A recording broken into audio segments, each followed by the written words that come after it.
B Team podcast. Trying to get a little pre-Christmas, pre-New Year episode in today. The wife left to the shops, left me with my oldest kid, put him to bed, and you know what? I thought there's a couple of things I can do. Let me jump on and do a quick potty. So straight after this, I'm going to go mow the lawn. So let's make this quick and snappy, eh? A couple of things I need to share. Just had a lot of things happening over the last couple of weeks. The first thing I wanted to share, went to a magic conference called This Now Us, hosted by the brilliant Mykel Dixon. What was amazing about this conference, I've been to tons of conferences, mostly pretty corporate around the finance realm, or growth, etc. And they're all very cookie cutter. You know, someone gets up on stage, talks for a bit, there's applause, there's usually food, usually good food. Come back down, someone else gets up on the stage, there's a bit of a networking thing at the end, and everyone goes back. This is something that'll probably stay with me for forever, probably. It was a very sensory experience, and I'm going to try and explain this how I've tried to explain to other people. But I walked away from the conference from the sensory experience with my creativity, with everything unlocked. Let me tell you, this conference had everything. The sound was brilliant.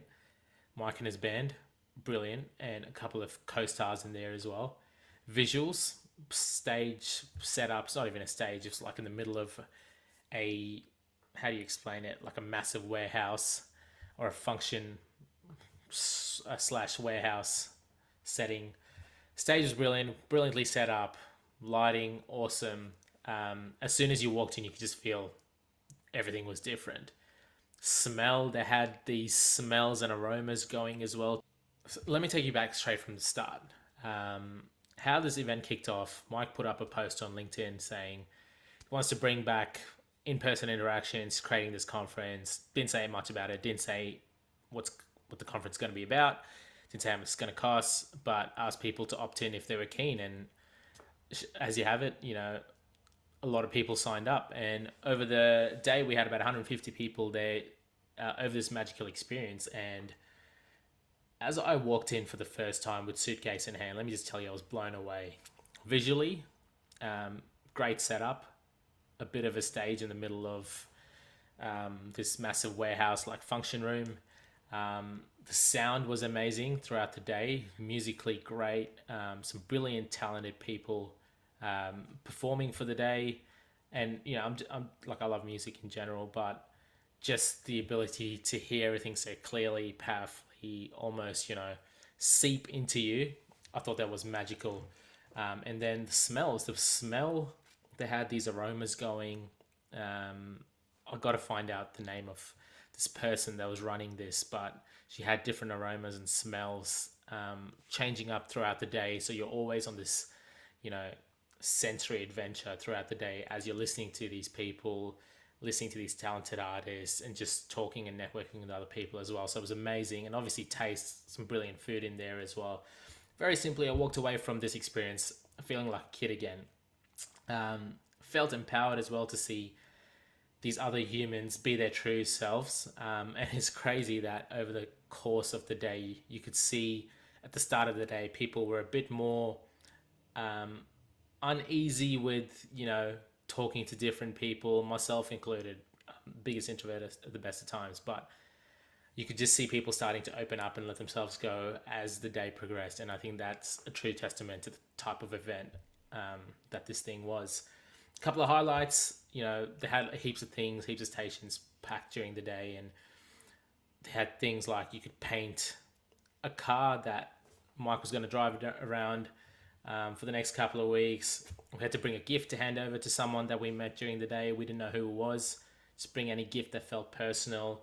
And towards the end of the day, we collectively, 150 of us, created a random story and acted it out for two random people that we got off the street. And that was just powerful and magical as well.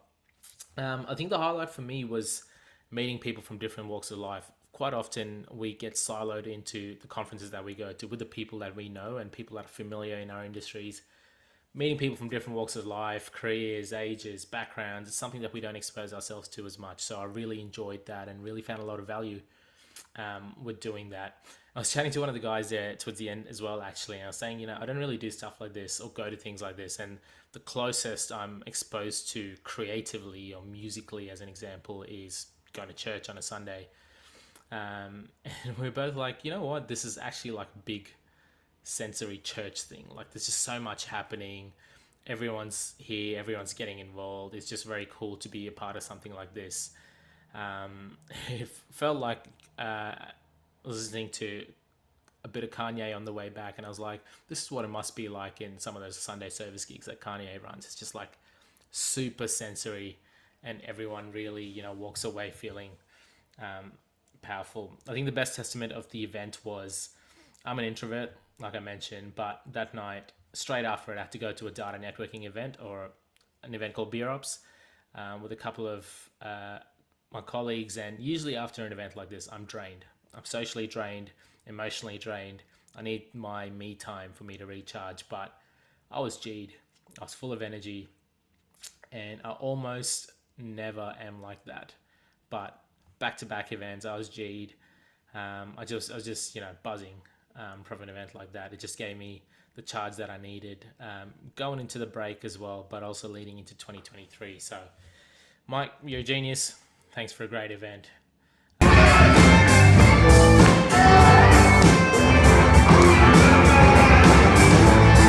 And straight after that, come home, a couple of events, and my wife gave birth to our second kid, which was magical as well. And a couple of reflections as well. It's going to be a very reflective episode, team. So strap yourselves in if you're in for reflections, which is why we've got the lighting, a bit reflective lighting as well. I was just reflective throughout that whole birth process again about how lucky we are to be in the country that we are, with the opportunities that we have, obviously, but also the access we have to healthcare and just the facilities that we have at the hospitals to facilitate, birthing. And I was just thinking, and I was reflecting with my wife, like in India, as an example, it's middle class and upwards that gets access to something like this.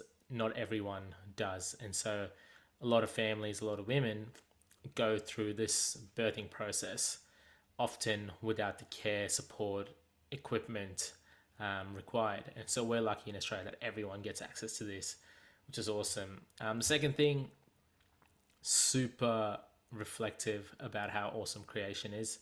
I'm obviously a Christian, but just sitting there absorbing that whole process, the birthing process, but also seeing everything happening. Firstly, as a man, I was like, women are amazing to go through this.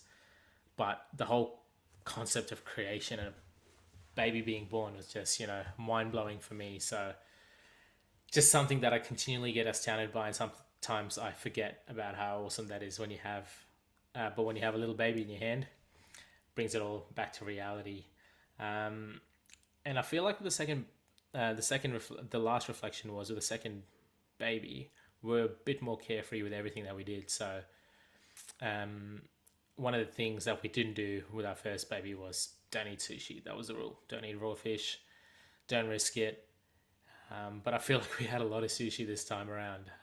That's not us being responsible. We obviously went to the right places, but we were just a bit more carefree with stuff like that. And even now, post baby being born, a lot more carefree second time around. So if that's an encouragement for any of you mums or dads who are going to have to experience a second kid coming through, take that encouragement from one of the most irresponsible people you'll meet, which is myself.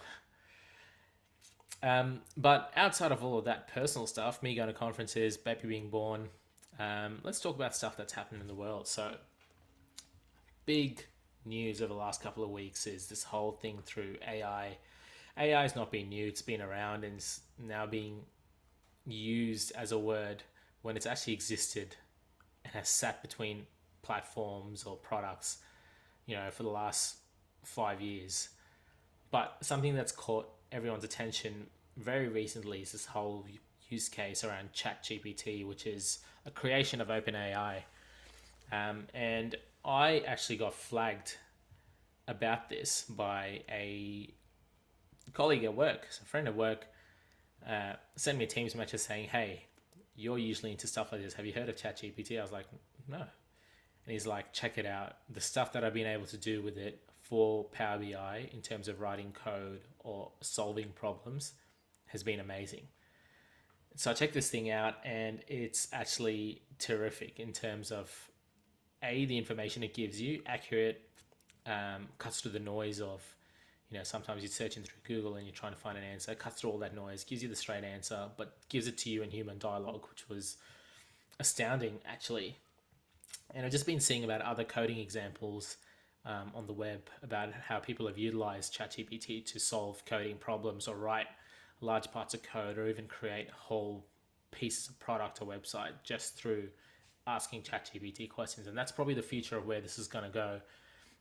Probably not in the near future, but ultimately, if someone wants to create something, you just have to dialogue with a system or an AI device like this, and it'll just churn out code or churn out a product for you.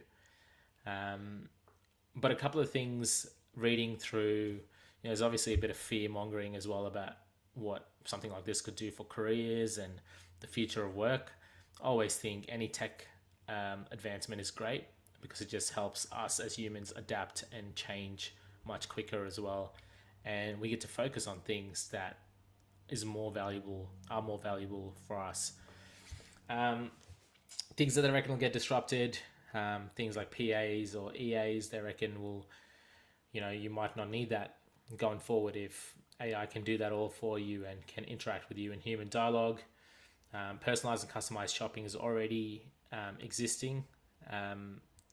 Look at Alexa as an example. Monitors your buying behavior, suggests things for you to buy over a period. In America, it's particularly prevalent where people use it over and over again for personal grocery shopping.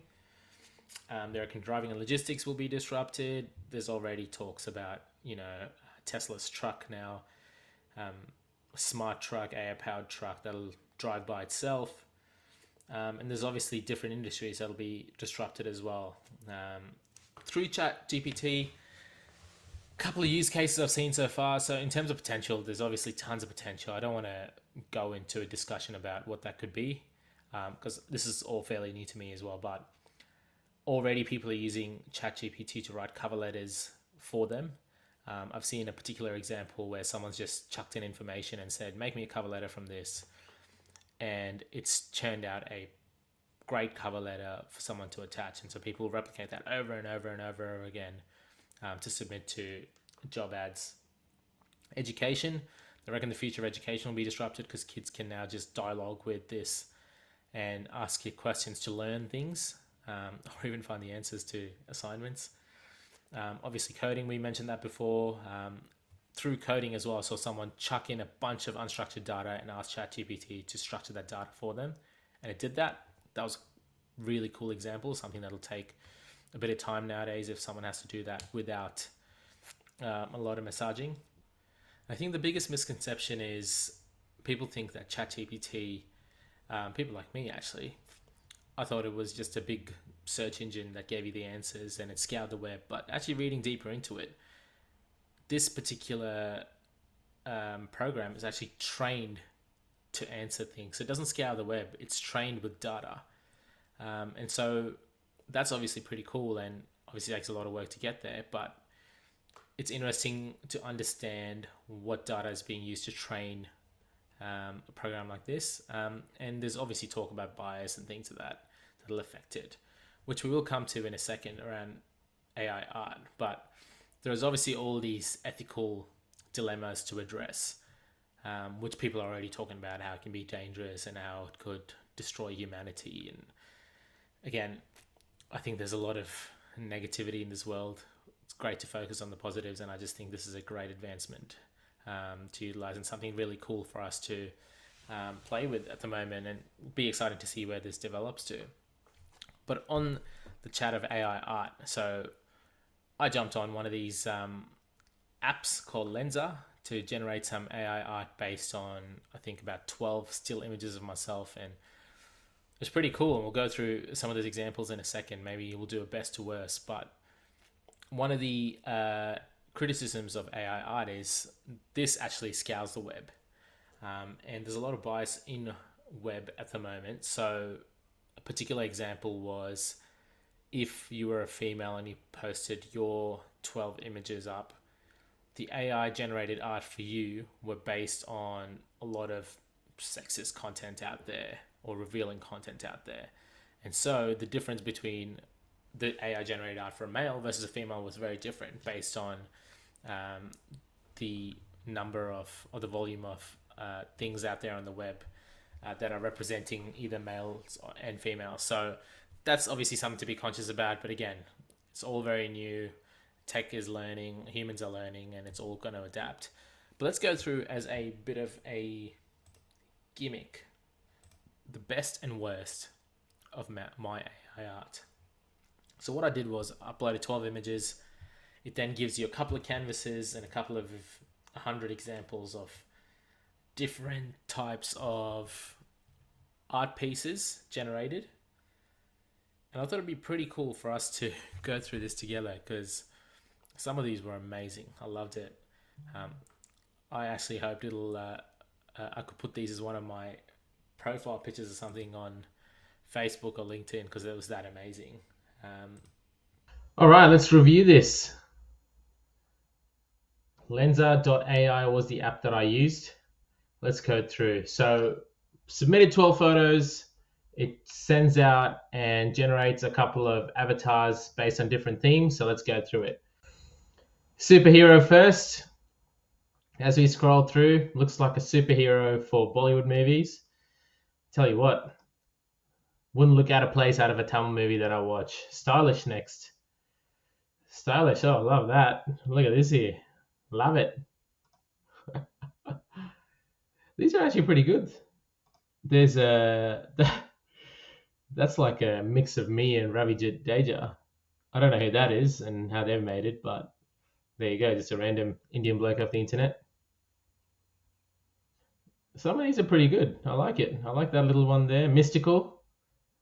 This looks like when you go to a lot of young teen Indian guy pages, this is basically what their profile pics look like with an inspirational quote. So I love that. Wow, dreamy. This is very artistic. I love this. Might even print that out and put it on. Actually, I can't put it on the wall. Wi-Fi. Sci-fi is next. Random Indian bloke there behind me. There's like different versions of people that look like me in there. That's nice. I love that. Very Star Trekky. Again, another random Indian bloke. Look at this. Kevin from Coimbatore in an astronaut suit. And again, Kevin from Coimbatore. I love it.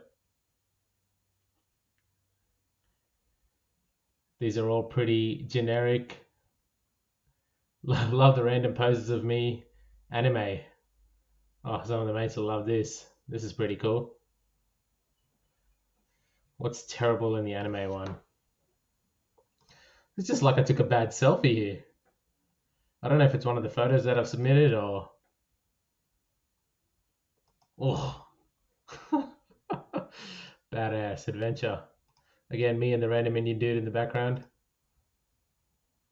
Another random Indian dude here. Jeez. Can I be seen with other races? This is me somewhere. Again, very random. Another random selfie with an inspirational quote. Cyborg. This, I like this. It's probably one of my favorite sets, the Cyborg one. Very colorful. Cosmic. Look at that. Look at the chin on that. It's like Kevin and Nathan Cleary had a child. Beautiful. Look at that. Nice little close up. There's me with a bit of a bindi or the Indian things that you'd like. And Rockstar, aka Indian Rockstar. Woo! Love it. How good was that, guys? So as we wrap up 2022, I hope you guys take the time to sit down and think about the year you've had. I used to take this for granted because I used to read um, a lot of brilliant minds used to sit down, review their years, and plan for the year ahead.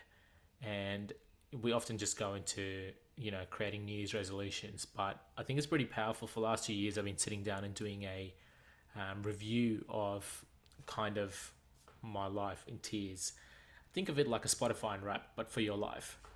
And I've got a thing that I use, which has been utilized and stolen from different people over the last 2 years. But I've got a life dashboard. And what this is I tier my life into 5 different pillars. It's my health, my work, my relationships and love, my playtime, and my faith. And so at the end of the year, I'll really try and think deeply about these 5 pillars and rate myself on where I sat with that. So if I take you through what I did last year as an example, I went through this exercise and went through my health, my work, my love, my play, and my faith. And I sat down over a couple of mornings and I reviewed that. And I gave myself comments on how I went to those. And as I made those ratings, they then triggered call to actions for the next year on how I could move the dial. So bear in mind, you're not trying to have a life-changing, transformational resolution. You just want to move the dial slightly. And that's what I did for my health, my work, my love, my play, and my faith. And how you move the dial are very simple one-liners. You don't want to make these big essays or big metric-driven goals. We get enough of those at work. Make these one-liners. And so last year, post my review, I wanted to train 3 times a week. I wanted to finish things that I started. I was notorious at starting things, never finishing them. Still notoriously bad, and none of these have been finished. So there's something as a reflection for 2022. Love and relationships, spend intentional time with the family and be present. Play, do things that inspire me, which I've done that outside of sport this year, which is pretty cool to reflect on. And obviously faith is in there as well. So I encourage you guys to do something like this to reflect on your year and also plan for the year ahead. I got this pretty cool book from someone at the This Now Us conference called a Bloom book. It's a reflection journal. I'm going to try this out for the first time, and basically this just goes through a page. You buy these online as well, which I'll add in the link, and there's a page. Just go through from start to finish for reflections that you can have for yourself as well, and to help you plan towards 2023 as well, because that's what we are. Humans, we're constantly evolving, constantly growing, never going to get there, but the beauty is in the journey. And so I thought it'd be pretty cool to wrap up, to call some of the B team and find out what's a personal achievement that they're proudest of this year. So hey, how's it going, bro? 30-second call, bro. You're on the B Team podcast live. There you go. You can see him. Hey, we're wrapping up the season, the year season, by asking, what's one thing you're proudest of in 2022? 2022,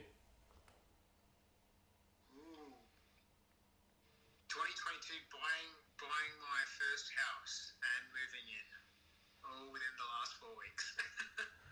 That's a pretty cool thing to be proud of, bro. Absolutely. Pretty cool personal milestone and family milestone as well.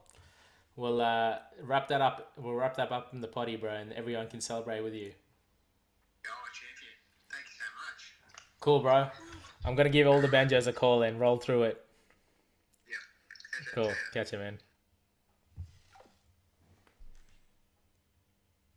It's pretty cool, actually. In the last 4 weeks, very aggressively bought, settled, and they're going to move in pretty quickly. So congratulations there.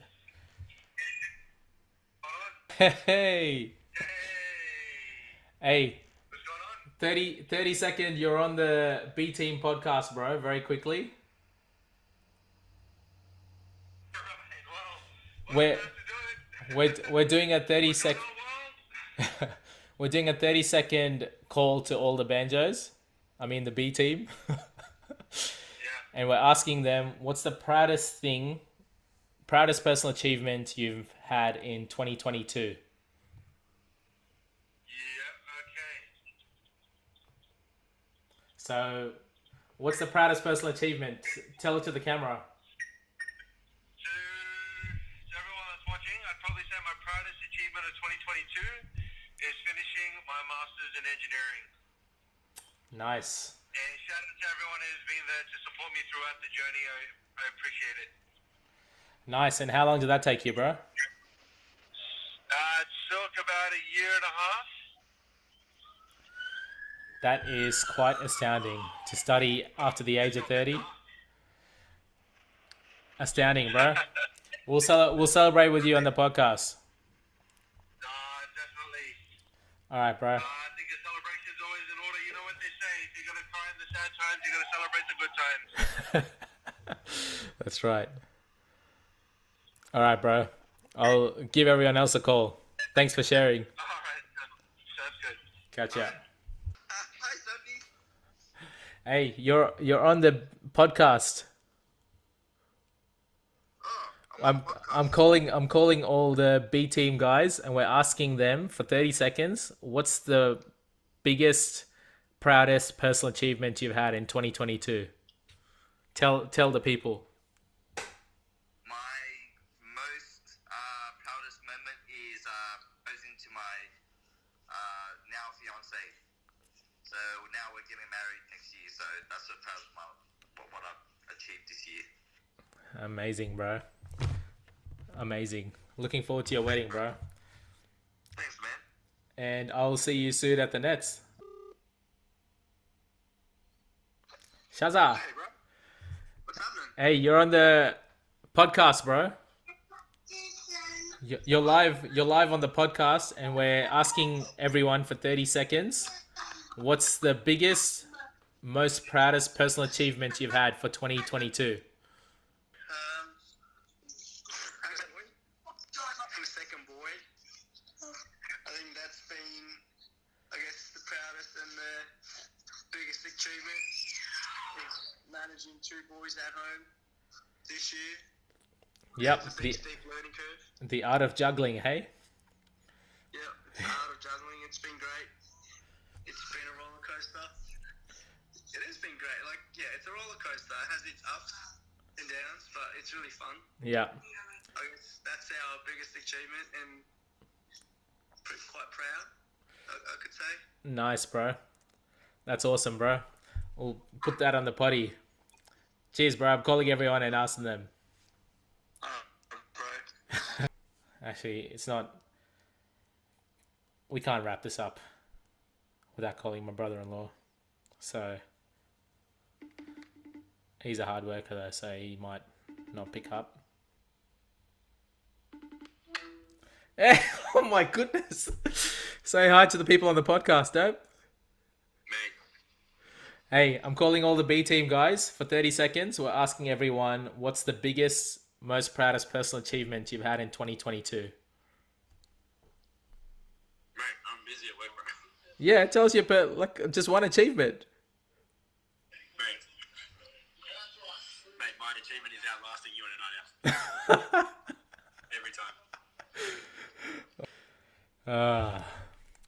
So good to call the guys. Get G'd up every time I talk to them. Well, there you have it, guys. Another year. Well, our first year as a B team podcast team. Thank you everyone for jumping in, tuning in, listening to us ramble. Promise you we'll try and get a bit more structured and informative and helpful next year. But appreciate you guys jumping on and listening to us. Reflect on your 2022. Let's power through 2023. Don't listen to everyone else saying that 2023 is going to be tough. We're resilient people. We got this. We got you. Let's go, team.